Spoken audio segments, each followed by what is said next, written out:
Welcome back to Game Devs Play Games, where you can watch games, practice game design, and we are back with Doki Doki Literature Club. Doki Doki, it's a literature club. So last time we left off, basically Sayori not so subtly admitted that she was sad that we chose Yuri over her. Kind of. It was weird. It was a weird exchange. All right. Poof. Philosophy. Oh yeah, philosophy. Inferno, absolutely. Passion. Ooh. Oh. Swimsuit. Awesome. Tenacious. Boop. No, not gonna boop again. Ooh, uncontrollable maybe. Yeah. Shame. Oh. Kitty. Starscape? Wrath. Oh. I'm gonna do Precious. I'm saying precious or fireflies. Precious. That's a tough one. Okay. Eternity. Tears. Shit. Man. Extreme. Okay. Heaven sent. Okay. We're looking good again. Agonizing. Yeah, looking good. Misfortune. What? Oh, okay. Shit. Unrequited. No. Oh, whoa. Since when did she like bigger words? Despise. There we go. Okay. Forgive. Hopeless. No. Disoriented. Ooh, captive or defeat. Oh no, embrace. Oh. Pretty even that time. Oh man. I'm the last one here again. Yeah, quit sucking. Don't worry, I just walked in too. Were you practicing piano again? Why is she blushing? Yeah. You must have a lot of determination. Starting this club and now picking up piano? Well, maybe not determination, but I guess passion. Remember that the club wouldn't be here if it wasn't for all of you. And I'm super happy that you're all willing to help out for the festival too. I can't wait for the festival. It's gonna be great. Weren't you complaining about it just yesterday, Natsuki? You shut your mouth. Well, yeah. But I'm not talking about our part of the festival. It's the whole day of school where we get to play and eat all kinds of delicious food. You all sound a bit like Sayori all of a sudden. Monica, do they usually have fried squid? Squid? That's a pretty specific thing to look forward to. Because squid is great. Oh, come on. Are you saying you don't like squid? You, of all people? I didn't say I don't like it. Besides, what do you mean by you of all people? Yeah, what does that mean? I really don't get that either. Because you're a squid girl. It's right in your name. What? Monica? Oh, Ika is squid. That's not how you say my name at all. Also, that joke makes no sense in translation. What? Never mind.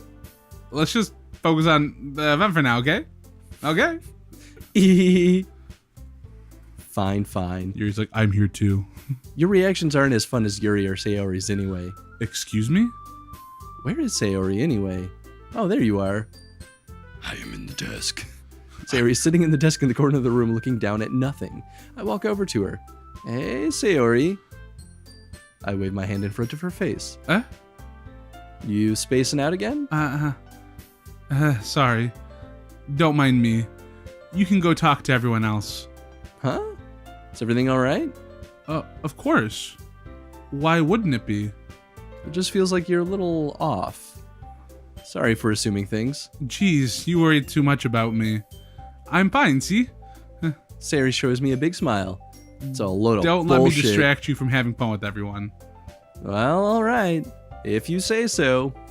I worriedly glance at Sayori before turning back toward everyone else. But the conversation has already dispersed, and with everyone back at their usual activities. Maybe I should ask Monica if she's noticed anything about Sayori recently. Since they've been preparing for the festival, they must be spending a lot of time together. I timidly approach Monica, who is shuffling through some papers at her desk. Chris, what's up? Hey, this might sound a little strange, but have you noticed anything with Sayori recently? Anything up with her? In what way do you mean? Maybe I'm reading a little too much into it, but it seems she's a bit downcast today. Oh, you think so? I can't say I've noticed anything about her. Monica peers across the room at Sayori, who idly dragging a rubber eraser up and down her desk. I've done that before. Yup. Maybe there is something on her mind. But I'm surprised I'm not the one asking you, Chris.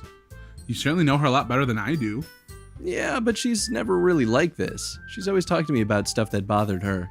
But this time when I asked her, she was really dismissive. Sorry, I know it's not your problem. I just wanted to ask if you knew anything, so I'll drop it now. No. It's important to me too. I mean, I'm also friends with her. And I also care about the well-being of my club members, you know? Maybe I'll try talking to her myself. Are you sure about that? She seemed like she wanted to be left alone. Are you sure? Maybe she just has a hard time bringing up with a person of interest. Person of interest? What do you mean by that? I'm saying that maybe the thing on her mind is you, Chris's. Me? But how on earth would you come to that conclusion? Well, I probably shouldn't say too much, but Sayori talks about you more than anything else, you know? She has been so much happier ever since you joined the club. It's like an extra light was turned on inside of her. What? No way. Sayori's always like that. She's always been full of sunshine. Maybe it's because she's around you and you see that, Chris. You stupid man. It's not any different now that... Who's simple now? Now that it has always been. Yeah, right? You're so funny, Chris's. Have you ever thought that maybe you've always seen her as so cheerful? Because that's just how she is when she's around you? Because she's super dark like all the time. I said too much. I'm sorry, what do I know anyway, right? I didn't mean to jump to conclusions, so you just forget about what I said. I'll try to talk to her, so try not to think about it for now. All right. Monica smiles meaningfully. I don't know what that means, meaningfully. Just like, I know. Well, it's like... She gets it. Yeah, she gets it. She knows what's up. Monica's probably the devil, but she knows what's up. I mean, it's the only truth. Yeah, right. I know she said to forget about it, but I already know that I won't be able to get her words out of my head. Monica stands up from her desk and walks across the room to where Sayori is sitting. I watch her kneel down to Sayori and gently talk to her, but she's keeping her voice so quiet that I can't hear her from here. I sigh and sit myself down. I know Sayori told me not to worry about her and to have fun with everyone else, but that's impossible to do when she's behaving like this. I wonder if it's because we got so even, we're not going to get a Yuri one this time. Or because we've gotten so much favor points with Yuri. Yeah, that because we got enough with Sayori on that last one. They're like, okay, we're going to give you a Sayori scene instead. Yeah, it could be. Exactly how much do I care about her that I'm letting this weigh me down so much? Now it feels like I'm the one behaving out of the ordinary. There's nothing I can do besides wait for Monica. Why does it feel like I'm being watched? I glance around the room. Suddenly I notice Yuri peering at me from over her book. She looks away just as quickly with a flustered look on her face. I realize that she won't get anywhere like this. I've never seen Yuri approach anyone or start a conversation on her own accord, so I have no choice but to approach her myself. By now it's a little easier for me to do that. I stand up from my desk and sit in one next to her own. I didn't mean to bother you or anything. Relax, you didn't even do anything. But I could tell that you wanted to be alone with your thoughts. Alone with my thoughts? How were you even to tell that I was thinking like that? I can read into your brain. Well, it's something that I do a lot. So it wasn't hard for me to spot based on your posture and expression. Not that I was staring or anything. I didn't do anything creepy like that. In any case, I guess you were right. I'm sorry if I caused you any concern. Don't apologize. Your troubles are only the concern of those willingly sharing that concern. Of course, there are certainly those who find the most comfort in keeping to themselves. But if you would prefer to share what's on your mind, then I would be glad to listen. It's really not that big of a deal. I was just feeling a bit uneasy about Sayori. Sayori? Yeah, she seems a little off today, but when I asked her about it, she didn't want to admit it to me. So I can't help but wonder if something's happened to her. Oh, that's quite romantic. Sorry. I didn't mean to say something stupid. It's not that, I just didn't want you to misunderstand. Sayori and I have just been friends for a long time, that's all. I see. Then perhaps it is unusual for her to be so dismissive to you about her feelings. Or maybe I'm reading into it a little too much. Chris's. The world is full of meaning, often hidden deep beneath plain sight. and there are many untold mysteries behind every person, no matter how well you may know them. Ah. So you think there might be something behind it after all? I think that Sayori is a very complex person. Her mannerisms on the outside don't always match what may be going on inside her head, and she may not always know what she wants. I noticed her strange behavior today too, and I also feel some concern for her. But in your case, it looked like she was fully occupying your thoughts, wasn't she? Well, I guess that was the case. Sayori. She really means a lot to you, doesn't she? I guess? But you don't need to put it that way. We're just good friends, that's all. Yuri suddenly looks deeply into my eyes. Her expression is gentle and curious, as if she was searching for something. Embarrassed, I avert my gaze. Sometimes, a person's mysteries are untold even to themselves, and you, as someone honest and caring, may uncover feelings you weren't aware were in you. That is, I think that she would be a very fortunate person to have you feel that way about her. Yuri, you're giving me too much credit. I'm a pretty simple guy. He's simple. I'm simple. He's simple. So I think I'm pretty good at understanding my own feelings. I'm not nearly as sophisticated as you. That's not a compliment, is it? It is what it is. Anyway, as long as we're here, why don't we do some reading? Well, as long as you're okay with it. Yeah.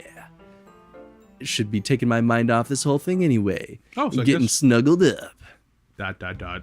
Okay, everyone. After some time passes, Monica calls out to the club room. Why don't we share our poems now? But don't forget to save. Yeah, right, don't forget to save. Before I know it, everything is back to normal. Everyone goes to retrieve their poems, and I do the same. I make eye contact with Monica, and she smiles at me. I wonder what she was talking about with Sayori. All right. Same order? Same order as always. It's about to get steamy. Crizzes, your writing has only improved in these last few days. Every poem you've shown has been nothing short of spectacular. But this one is shit. I can really feel the emotions. I'm a little envious even. I don't think it ever came to me this naturally. Yuri, that's the wrong way to put it. This never came to me naturally. But I've been able to improve so much thanks to you. You're really the example I was chasing after. Is that so? Yuri gently smiles to herself. This feeling. I'm so glad I got the chance to share my writing. I never thought it would feel like this. I remember you mentioning that yesterday. I can't believe you're so good at something you've never even shared with anyone. It's kind of a shame. Maybe, but it's not like I really had a choice. What do you mean? Well, I only exist inside this classroom in the club. Yuri smiles sadly. Crizzes, during lunchtime I eat by myself. Did you know that? It's a great time to find a quiet spot and do some reading. In fact, I always have some books with me. I am a book. You could say I really enjoy reading. Well, that's one way to put it anyway. But books are so full of amazing and inspiring people. People you want to fall in love with. Or perhaps you just know would make a really good friend. Cheerful people who always put a smile on your face. Or deep thinkers and problem solvers who discover the mysteries of life. So when you look at it that way, I'm surrounded by friends every day. Yep, she has a husband, too. You know? And those friends don't laugh at me. They don't tease me for spacing out all the time. They don't make fun of my body type. And they don't hate me for acting like a know-it-all. People say that about you? I'm not a know-it-all, Crizzes. It's the opposite. I don't know anything. I don't know how to talk to people. I don't know how to make people see me as normal. I don't even know how to make myself happy. I have all these feelings, and all I can do with them is read and write. But if it wasn't until now that I started sharing it with you, that I really understood what it was missing all this time. But I haven't really done anything. No, that's wrong. Just being patient and respectful, that's really important to me. I know I'm a difficult person, Crizzes. I speak too slowly. I second-guess myself all the time. I read too deeply into things. But every time, you've always treated me just like anyone else. It's so rare that I feel comfortable with myself when I talk to others. But that's why every time I talk to you, I just feel really happy. I see. Well, I treat you how you deserve to be treated, Yuri. And if other people don't see it that way, then screw them. I mean, I joined this club hoping I would make friends, and I would say I've at least had one success. Wouldn't you? If you put it that way, yeah. We really are friends now, aren't we? Yuri puts her head in her hands. But this time she's smiling as she does Not vomiting like last time. Do you want to show me your poem? Yeah, I do. Let me get it for you. Ghost Under the Light Part 2. The tendrils of my hair illuminate beneath the amber glow, bathing. In the distance, a blue-green light flickers. A lone figure crosses its path, a silhouette obstructing the eerie glow. My heart pounds. The silhouette grows. Closer, closer. I open my umbrella, casting a shadow to shield me from visibility, but I am too late. He steps into the streetlight. I gasp and drop my umbrella. The light flickers. My heart pounds. He raises his arm. Time stops. The only indication of movement is the amber light flickering against his outstretched arm. The flickering light is in rhythm with the pounding of my heart, teasing me for succumbing to this forbidden emotion. Have you ever heard of a ghost feeling warmth before? Giving up on understanding, I laugh. Understanding is overrated. I touch his hand. The flickering stops. Ghosts are blue-green. My heart is amber. I think that's it. Yeah. Yeah. Finishing the poem, I start to hand it back to Yuri, but instead of taking it from me, she looks away. I'm a ghost. Do you dislike it? No, of course not. I just don't really know how I should respond. Despite Yuri's poems usually being cryptic, it wasn't hard to figure out what this one was about. I don't know if I'll be able to explain this one. That's fine. I understand this one. Play with my hair. Yuri is having an even harder time speaking than usual. Does this one mean a lot to you? Yuri nods. I'm not really good with words, but I'm happy that you shared it with me. So thank you. And I hope we keep spending time together. Despite my inability to make eye contact, I see a faint smile emerge on Yuri's lips. Once again, I hand the poem back to her. But instead, Yuri gently takes my hands and pushes them back toward me. I hesitate in response to her warm touch. You can, the poem is... Once again, Yuri fails to form a complete sentence.